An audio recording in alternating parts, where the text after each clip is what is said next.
Morning crafters, up mga kausok. So just a quick walkthrough of this two-door jumbo smoker that is going to be delivered up north. Yan. So this is a 1/4 inch thick build. Sobrang kapal niyan. So all throughout the build hanggang sa firebox, insulated. Ang ginamit natin ay 1/4 inch thick na steel plate. Yan. It has counterweights. Sobrang bigat ng kanyang door. Kailangan ng counterweight. Yan. Para madali lang siyang iangat at baba. Yan. Same way with this other chamber. Yan. Sa loob niya, 2-layer grates na makakapal ang ginamit natin na mesh type grate. And then we have a stainless counter as requested by the owner. Yan. Ito ay napo-fold. Yan.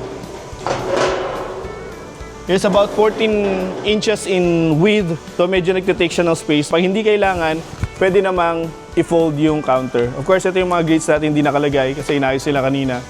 And pinrime ng beef tallow, no? Painted yung stand niya, pero yung ating smoker itself is primed with beef tallow or minsan canola oil.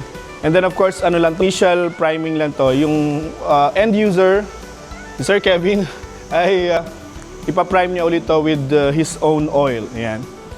If you check this, ito yung ating smokestack. Meron siyang umbrella type na cover kasi nga palalabasin ito sa kanyang roof.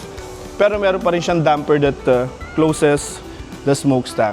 Yan. It has drain valves underneath. 6 yung kanyang gulong kasi medyo mabigat siya. And then of course here, so this is the firebox. Ito yung request ng ni Sir Kevin, ng end user natin.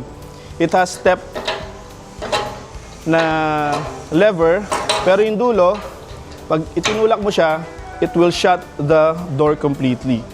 Pero kung gusto ng konting hangin, depende sa laki, yun yung magiging setup niya. Anyway, we still have the air swivel, air intake, para mas marami yung hangin. Kung gusto pa mas marami, meron naman tayong door na nabubuksan siya. And then, meron tayo ditong ibang klaseng wood grate, no? Parang frame lang siya, may butas-butas to keep the air flowing and to keep the wood and charcoal in the middle o kung saan niya gusto ilagay. Pwede niya itulak, yung gitna, ilayo.